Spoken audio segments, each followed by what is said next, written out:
বিসমিল্লাহির রহমানির রহিম। আসসালামু আলাইকুম সুপ্রিয় শিক্ষার্থী বন্ধুরা, আজকে আমরা অ্যাপ্লাইড ম্যাথমেটিক্স এর প্রথম ক্লাস করব। আজকে যে ক্লাসটা করব সেটা হচ্ছে যে আমাদের একদম শুরু থেকেই শুরু করব। চ্যাপ্টার নাম্বার, এটা আমাদের গণিত চর্চা বই, টুইন পাবলিকেশন বই আছে।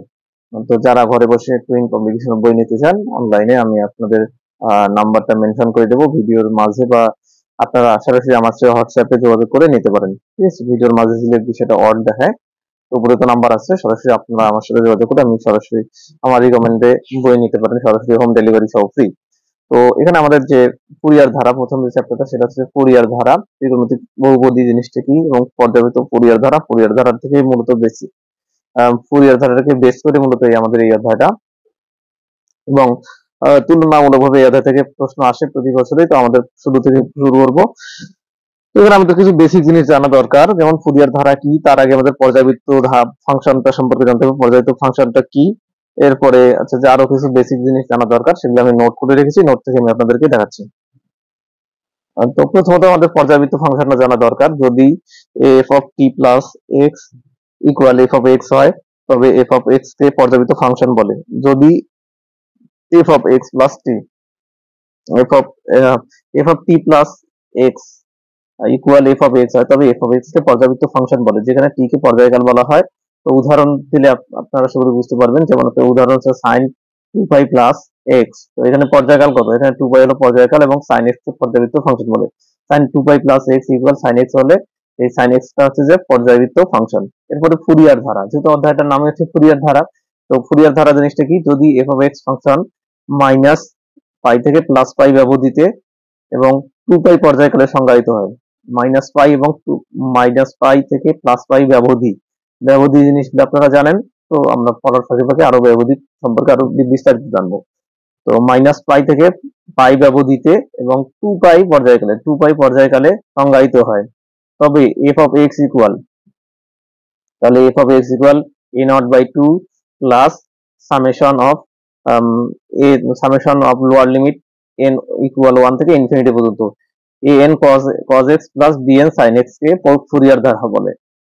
তো আমি আবার আপনাদের সামনে রিপ্রেজেন্ট করতেছি যে যদি এফ অফ এক্স ফাংশন, একটা ফাংশন এফ অফ এক্স কে যদি মাইনাস পাই থেকে প্লাস পাই ব্যবধিতে এবং 2π পর্যায়কালে সংজ্ঞায়িত করা যায়, 2π পর্যায়কালে সংজ্ঞায়িত করা যায়, তবে এফ অফ এক্স ফাংশনটাকে বলা হচ্ছে A not by two plus summation of N equal 1 থেকে ইনফিনিটি পর্যন্ত A cos N X plus B sine X, এটাকে বলা হচ্ছে ফুরিয়ার ধারা। যেখানে আমাদের এ নট ইকুয়াল, এই যে এ নট বাই টু যে আছে শুরুতে, এ নটের সংজ্ঞাটা হচ্ছে যে এ নট ইকুয়াল 1/পাই ইন্টিগ্রেশন লোয়ার লিমিট পাই থেকে মাইনাস পাই থেকে প্লাস পাই পর্যন্ত এফ অফ এক্স ডিএক্স। এবং এখানে এ এন যে আছে, এন এর ধ্রুবক পদ, এ এন টার মানটা কি? এন ইকুয়াল 1/পাই, এটা কিন্তু 1। আর নোট তো দেয়াই থাকবে আপনাদের ক্লাসের সাথে, পিডিএফ আকারে দেওয়া থাকবে। তো এন ইকুয়াল 1/পাই, লোয়ার লিমিট আছে যে মাইনাস পাই থেকে প্লাস পাই পর্যন্ত integration lower limit minus pi থেকে plus pi F of X cos X DX. ঠিক আছে, এটা হচ্ছে এন এর মান। বি এন এর মানটা কি? 1/পাই, বি এন এর মান হচ্ছে 1/পাই, এটা কিন্তু বাই 1/পাই integration lower limit minus pi থেকে plus pi F of X sine X dx.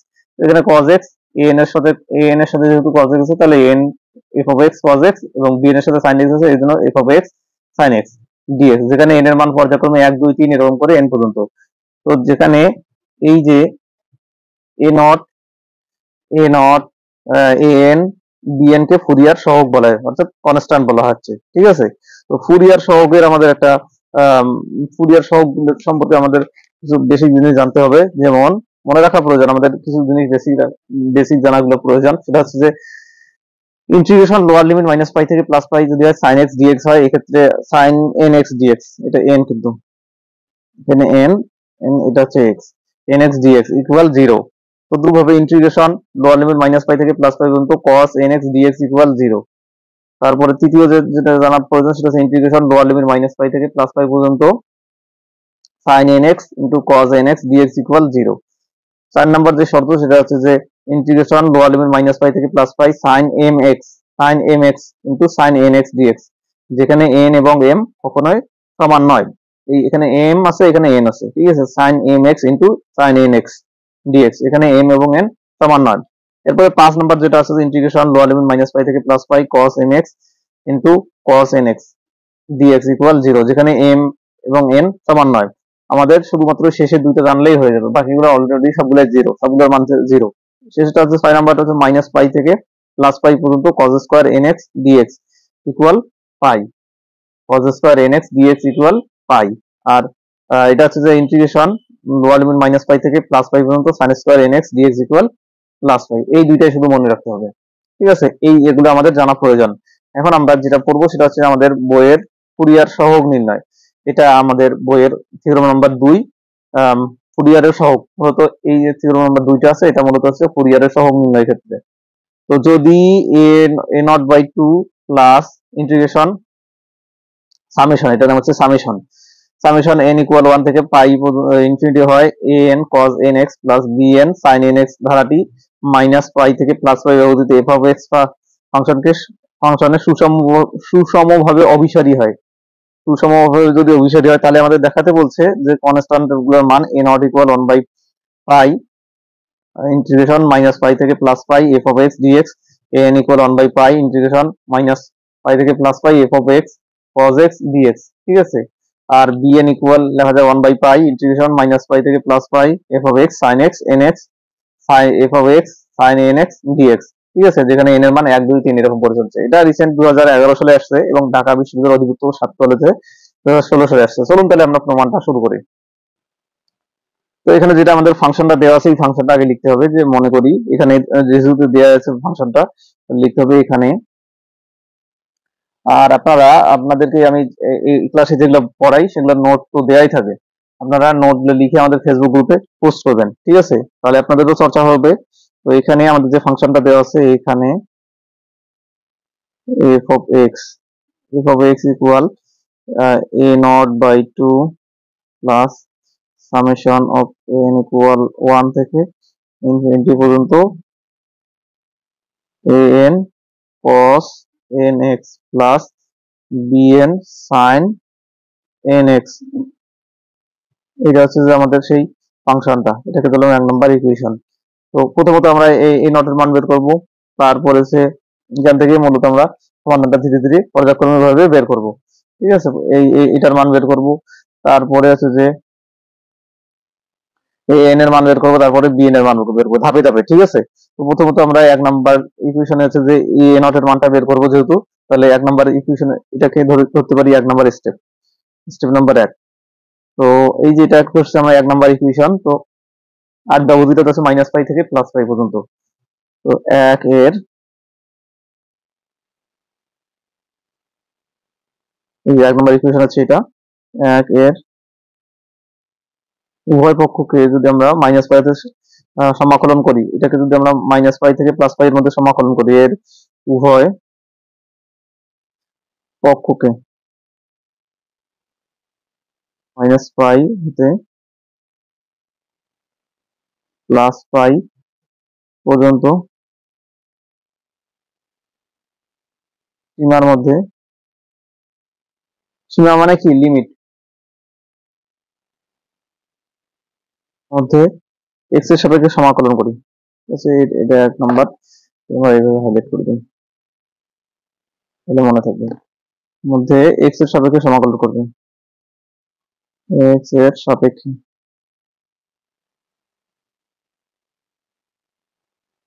সমাকলন করবে, সমাকলন করে পাই। x এর সাপেক্ষে যদি সমাকলন করি তাহলে পাচ্ছি ইন্টিগ্রেশন, যেহেতু বলছি সমাকলন মানে ইন্টিগ্রেশন -π থেকে +π f অফ x এর সাপেক্ষে জন্য dx হবে। আর এটা ধ্রুবক পদ কনস্ট্যান্ট এই পাশে থাকবে a নট বাই 2 ইন্টিগ্রেশন -π থেকে +π dx। তদ্রূপ ভাবে এই যে এখানে সামেশনটাও এটা হচ্ছে কনস্ট্যান্ট, এটাকে বাইরে রাখবো, সামেশন ইনফিনিটি থেকে n ইকুয়াল 1, এটাকে আমরা এখানে n টা হচ্ছে কনস্ট্যান্টটাকে আমরা বাইরে রাখবো, n টাকে বাইরে রাখবো, তারপর ইন্টিগ্রেশন -π থেকে +π cos, এটা হচ্ছে cos nx dx। তদ্রুপভাবে এখানে bn টাও কনস্ট্যান্ট, bn টাকে আমরা বাইরে রাখছি, ইন্টিগ্রেশন -π থেকে +π sin nx dx। আর এটা যেহেতু আমাদের সমাকলন, এটা হচ্ছে সেম ব্র্যাকেট, ঠিক আছে, এটা সে খুবই কম স্পেস কম জন্য আমি এটা লিখে দিলাম, বা থার্ড ব্র্যাকেট ইউজ করলে হয়ে যাবে। তো এখন আমরা সমাকলন করি। প্রথমটার ক্ষেত্রে এখানে যেহেতু কোনো কিছু নাই, তার মানে কি এটা যদি সমাকলন করলে এখানে অটোমেটিক্যালি dx এর সাপেক্ষে সমাকলন করছি, তার মানে এখানে a নটটা বাইরে এবং এটাকে কোনো কিছু নাই মানে কি x আছে, x এর সাপেক্ষে যদি করছি তার মানে x, এখানে আছে x লোয়ার লিমিট -π থেকে +π।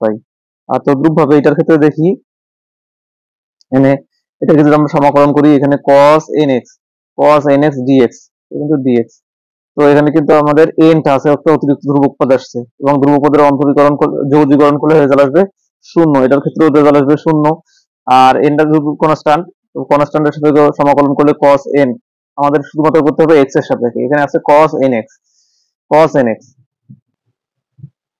আর এখানেও আছে n এর মান আছে, এখানে n = 1 থেকে ইনফিনিটি পর্যন্ত, এখানে মান যদি বসিয়ে দেই সমাকলন করার সাথে সাথে, তো মানগুলো আসবে 0, প্রতিটার মানে আসবে 0, এটার মান আসবে 0, এটার মানও আসবে 0, ঠিক আছে, তো রেজাল্ট আসবে 0। তো আমরা এটা পরের তার ক্ষেত্রে আমরা এখানে লিমিটের মানগুলো বসিয়ে দেই, a0/2 π মাইনাস, আবার এখানে আছে -π।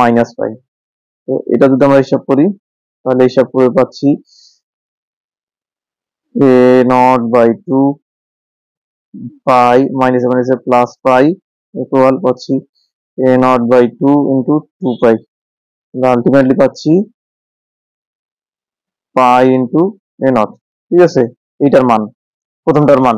অতএব আমরা বলতে পারি এটা থেকে, অতএব আমরা বলতে পারি a0 ইকুয়াল ডান পক্ষ, এটা হচ্ছে আমাদের ডান পক্ষ আর এটা হচ্ছে বাম পক্ষ, তাহলে a0 ইকুয়াল হতে পারি 1/π, এটা এই পাশে চলে যাবে 1/π ইন্টিগ্রেশন -π থেকে +π f of x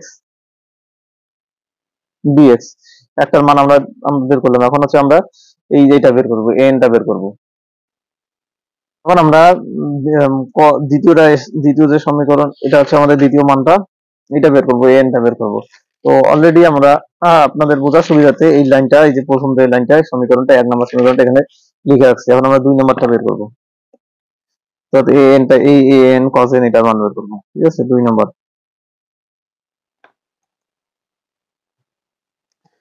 তো 2 নম্বরটা বের করার জন্য এই 1 নম্বরে যে আছে, এই 1 নম্বরের উভয় পক্ষকে ডান পক্ষ এবং বাম পক্ষে যদি cos nx দ্বারা গুণ করি, মাইনাস cos nx দ্বারা গুণ করব, -π থেকে +π সীমার মধ্যে x এর সাপেক্ষে সমাকলন করব।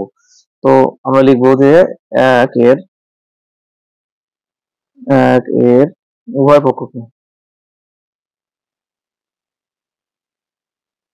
পক্ষকে cos nx দ্বারা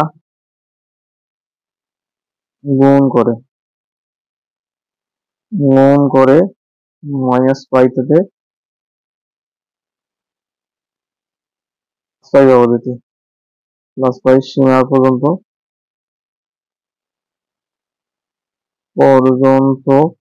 সীমার মধ্যে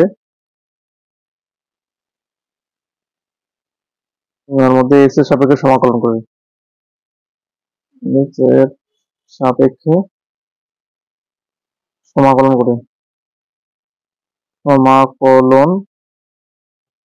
পাই। যদি আমরা x এর সাপেক্ষে সমাকলন করি, -π দ্বারা cos n দ্বারা গুণ করছি, তাহলে হচ্ছে -π থেকে +π লিমিট, তো f of x cos nx dx, যেহেতু x এর সাপেক্ষে সমাকলন করছি, তাহলে এটার ক্ষেত্রে আসবে এখানে a0/2, এটা হচ্ছে ধ্রুবক মাত্রা বাইরে রাখলাম, -π থেকে +π পর্যন্ত cos nx dx প্লাস এটার ক্ষেত্রেও এখানে সামেশন যেটা আছে, সামেশন যেটা আছে, তো প্রথমটা দ্বারা প্রথমটা, দ্বিতীয় দ্বারা দ্বিতীয়টা, আমরা এটাকে এইভাবে গুণ করতে পারি, এটাকে আমরা বাইরে রাখতে পারি যে an cos nx, এটাকে আমরা বাইরে রাখতে পারি সামেশনের, এবং ইন্টিগ্রেশনটা আমরা দিয়ে এটা রাখতে পারি। ঠিক আছে, লিমিট গুলোর মানগুলো বসিয়ে দেব।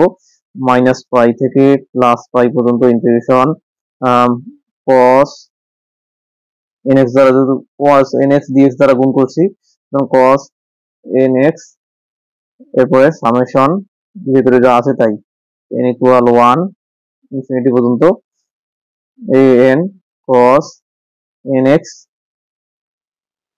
dx। ঠিক আছে, এরপরে দ্বিতীয়টার ক্ষেত্রেও সেম, এখানে হবে ইন্টিগ্রেশন -π থেকে +π পর্যন্ত cos nx দ্বারা গুণ করছি, cos nx এখানে সামেশন হবে, সামেশন n = 1 থেকে ইনফিনিটি পর্যন্ত, এটা হচ্ছে কি sin nx bn sin nx dx। ঠিক আছে, তো এখন যদি আমরা সমাধান করি cos nx dx, ঠিক আছে, এটা কিসের সাপেক্ষে সমাকলন করছি, x এর সাপেক্ষে সমাকলন করছি। x এর সাপেক্ষে cos nx আছে, তো এটার কনস্ট্যান্ট মান আসছে, সো এটার মান এখানে a0/2 আছে, কিন্তু এখানে মান যদি বসিয়ে দিই, এটা তো কনস্ট্যান্ট, x এর সাপেক্ষে করতেছি cos nx, কিন্তু এখানে আছে cos nx, সুতরাং এটার মান আসবে 0 প্লাস। তো এইটার ক্ষেত্রে দেখি যে আমরা কিসের সাপেক্ষে সমাকলন করছি, এখানে an টা আছে, n টা ধ্রুবক পদ, ঠিক আছে, এটা সামনে চলে যাবে, এবং n টা যদি সামনে চলে যায়, এখানে আছে যে সামেশন সামেশন n = 1 থেকে ইনফিনিটি পর্যন্ত, এগুলোকে আমরা বাইরে রাখতে পারি বা অমিট করতে পারি, তাহলে পাচ্ছি n টাকে বাইরে রাখি, এখানে n এর মান যদি 1 বসে দেই, তাহলেও কিন্তু মানের কোনো পরিবর্তন হচ্ছে না, তো সামেশনটাকে আমরা বাইরে রাখলাম, বাইরে বা অমিট করে বাদ দিতে পারি, তাহলে ইন্টিগ্রেশন -π থেকে +π, এটা হচ্ছে +π, এখানে পাচ্ছি যে cos স্কয়ার cos n, এবং এখানে cos n আছে, cos nx আছে, cos স্কয়ার nx dx। ঠিক আছে, প্লাস এটার ক্ষেত্রেও যদি আমরা মান বসাই, এটা ধ্রুবক পদ, bn টা ধ্রুবক পদ, এখানে cos nx আছে, এখানে sin nx আছে, sin nx dx, এখানে আমরা কার সাথে অন্তর্ভুক্ত করছি, nx dx এর সাথে, dx n যদি থাকতো তাহলে আমাদের প্রতিটা সমাকলে হয়ে যেত, যেহেতু আমরা x এর সাথে কি বলছি, এখানে আছে con nx, সুতরাং এটা মান আসবে 0। ঠিক আছে, তাহলে আলটিমেটলি এই মানটা আসতেছে 0। তো এখান থেকে আমরা পাচ্ছি যে cos cos square integration an থেকে ইন্টিগ্রেশন an ইনটু ইন্টিগ্রেশন -π থেকে +π পর্যন্ত cos স্কয়ার nx dx।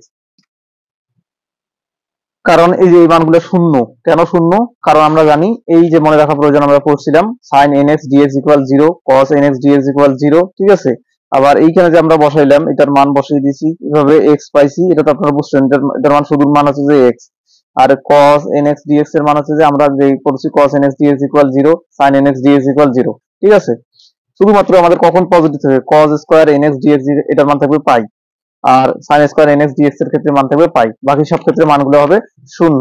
এখান থেকে আমরা দেখতেছি cos স্কয়ার nx dx আছে, সুতরাং এটার মান হবে পাই, আমরা লিখবো ডাইরেক্ট পাই ইনটু হচ্ছে an, অথবা এইভাবে লিখতে পারি যে an pi, cos nx dx আছে, এখানে sin nx dx আছে, সুতরাং এই মানগুলো তো অটোমেটিক্যালি 0 হবে। তাহলে আমরা বলতে পারি এখান থেকে যে an সমান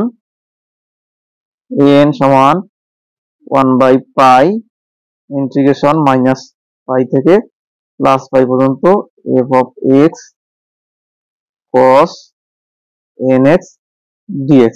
আশা করি যেখানে আপনাদের বোঝার অসুবিধা হওয়ার কথা না, যেখানে যেখানে an ইকুয়াল 1 2 3 এরকম করে ডট চলতে থাকবে। ঠিক আছে, এরপর আমরা 3 নম্বর স্টেপটা করবো। 3 নম্বর স্টেপ কোনটা? 3 নম্বর স্টেপ হচ্ছে যে bn এর মান নির্ণয়। ঠিক আছে, তো 3 নাম্বার আমরা করতেছি এখন 3 নাম্বার।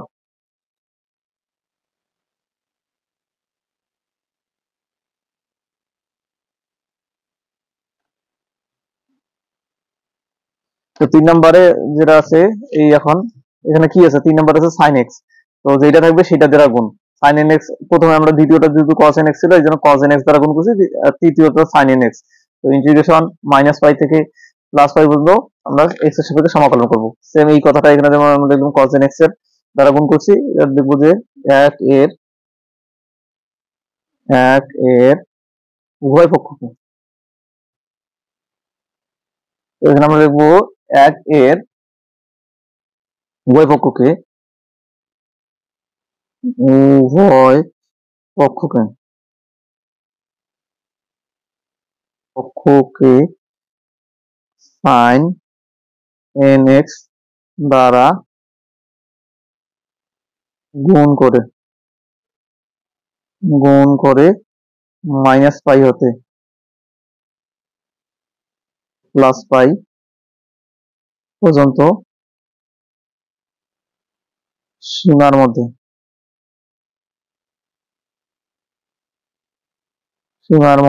x এর সাপেক্ষে সমাকলন করে পাই। x এর সাপেক্ষে সমাকলন করে পাই।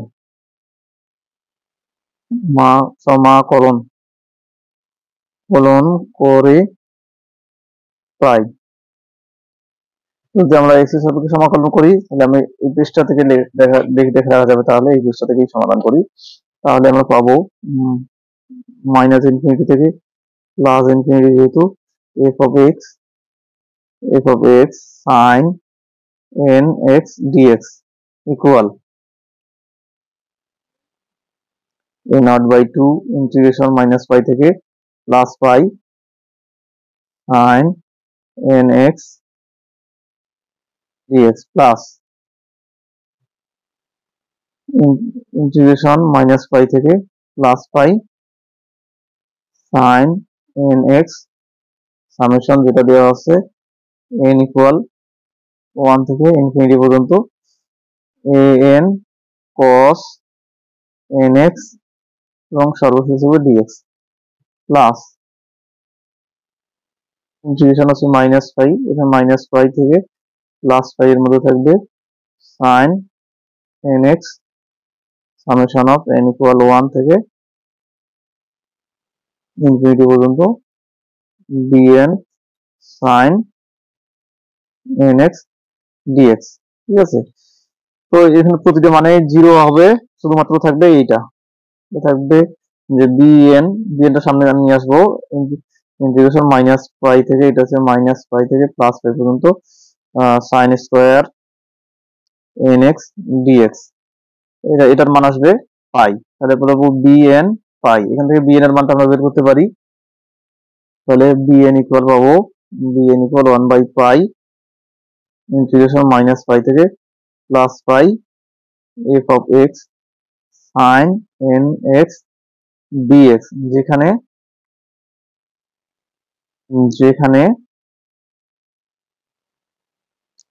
n equal 1 2 3 to be continue চলবে। ঠিক আছে, তো এই ছিল মূলত আমাদের যে ফাংশন গুলো অভিসারী হয় তবে দেখাও যায় এই মানগুলা, এবার আমরা বলবো যে দেখানো হলো।